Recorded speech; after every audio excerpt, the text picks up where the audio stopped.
Baik, hari ini Ibu akan menjawab dari tugas yang Ibu berikan, yaitu mengenal organ penyusun alat reproduksi. Gambar ini merupakan alat reproduksi laki-laki. Bagian A merupakan vas deferens, di mana saluran panjang yang mengarah ke atas dan merupakan lanjutan dari epididymis, berfungsi menghubungkan epididymis dan uretra. Nah, yang mana epididymis dan uretra nanti kalian akan ketahui. Nah, yang B ini adalah uretra, merupakan saluran yang terdapat dalam penis, merupakan akhir dari saluran reproduksi, di mana uretra berfungsi sebagai saluran keluarnya sperma dan urin atau air kencing. Bagian C merupakan penis. Penis ini merupakan bagian luar organ reproduksi laki-laki yang berfungsi sebagai saluran kencing dan saluran sperma. Bagian D ini adalah skortum. Merupakan bagian seperti kantong yang di dalamnya terdapat testis, berfungsi menjaga suhu testis agar sesuai untuk memproduksi sperma. Nah, bagian E ini adalah testis, di mana bagian yang berbentuk bulat telur yang tersimpan dalam skrotum berfungsi untuk memproduksi sperma dan hormon testosteron. Bagian F merupakan epididymis, di mana saluran yang keluar dari testis yang berbentuk seperti tanda koma ini berukuran kurang lebih 4 cm, berfungsi sebagai tempat menyimpan sperma sementara. Nah, bagian G adalah kelenjar Schweper, merupakan bagian yang berbentuk seperti kacang yang terletak di bawah kelenjar prostat, berfungsi menghasilkan lendir dan cairan yang bersifat basal. Nah, bagian H ini adalah kelenjar prostat, merupakan bagian yang berbentuk seperti kue donat jika kalian perhatikan, yang terletak di bawah kantong kemih, berfungsi menghasilkan cairan bersifat asam. Bagian I adalah kelenjar vesicula seminalis, merupakan bagian yang berbentuk seperti kantong kecil yang berukuran kurang lebih 5 cm, yang terletak di belakang kantong kemih, berfungsi menghasilkan zat-zat yang diperlukan untuk perkembangan sperma. Organ penyusun sistem reproduksi laki-laki dapat kita kelompokkan menjadi dua, yaitu organ reproduksi luar dan organ reproduksi dalam. Organ reproduksi luar terdiri dari penis dan skrotum, sedangkan organ reproduksi dalam terdiri dari testis, saluran sperma, termasuk di dalamnya yaitu epididymis, vas deferens, dan uretra, dan kelenjar reproduksi, yaitu kelenjar vascula seminalis, kelenjar prostat, dan kelenjar Schweper. Nah, ini merupakan alat reproduksi perempuan. Bagian A merupakan ovarium, di mana strukturnya berbentuk seperti telur, berjumlah 2 buah, yaitu yang kiri dan yang kanan, yang terletak di samping kiri kanan rahim dan berfungsi menghasilkan sel telur atau ovum. Nah, bagian B ini merupakan opiduk atau saluran telur, biasa juga disebut tuba Fallopi.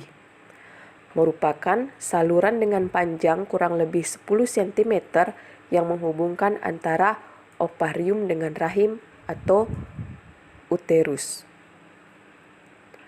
Nah, bagian C ini adalah infundibulum, yaitu struktur yang berbentuk seperti corong dan merupakan ujung dari tuba Fallopi. Bagian D merupakan fimbriae, di mana struktur yang berjumpai jika kita perhatikan itu seperti jari jemari yang berfungsi untuk menangkap sel telur.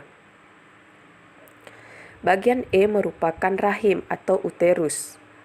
Struktur seperti buah pir jika kita perhatikan yang berfungsi sebagai tempat berkembangnya janin selama kehamilan. Kemudian bagian F adalah endometrium. Endometrium ini merupakan lapisan yang membatasi antara rongga rahim dan meluruh saat menstruasi. Nah, bagian G adalah serviks. Merupakan struktur rahim bagian bawah yang menjepit dan membuka ke arah vagina. Bagian H adalah vagina, merupakan saluran yang menghubungkan lingkungan luar dengan rahim, saluran mengalirnya darah menstruasi, dan juga saluran keluarnya bayi pada saat melahirkan. Organ penyusun sistem reproduksi perempuan dibedakan menjadi dua, yaitu organ reproduksi luar dan organ reproduksi dalam. Organ reproduksi luar itu terdiri dari pulpa yang merupakan lubang kecil yang menghubungkan antara vagina dengan rahim. Kemudian ada labium. Labium ini merupakan bagian kiri kanan yang terdapat pada organ reproduksi perempuan. Sedangkan organ reproduksi dalam terdiri dari ovarium dan saluran reproduksi, yaitu saluran telur, rahim, dan juga vagina. Sekarang kita bahas mengenai penyakit pada sistem reproduksi manusia.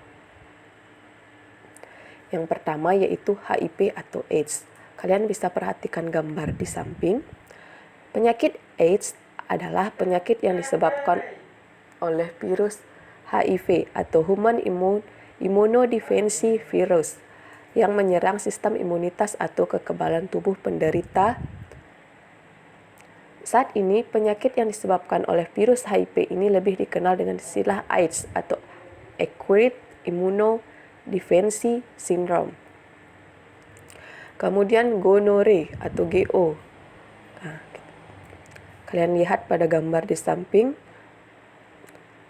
Penyakit gonore disebabkan oleh bakteri Neisseria gonorrhoeae. Gejala penyakit ini adalah rasa sakit dan keluar nanah pada saat kencing pada laki-laki, serta keputihan berwarna kuning hijau pada perempuan. Penyakit ini dapat menyebabkan kebutaan pada bayi yang baru lahir. Yang ketiga yaitu sipilis atau biasa juga disebut sebagai penyakit raja singa. Sipilis adalah penyakit menular yang disebabkan oleh bakteri Treponema pallidum. Gejala awal penyakit ini adalah luka pada tempat masuknya bakteri ke dalam tubuh, biasanya pada daerah sekitar kelamin. Penyakit ini dapat menyebar dan menyerang organ-organ tubuh lainnya.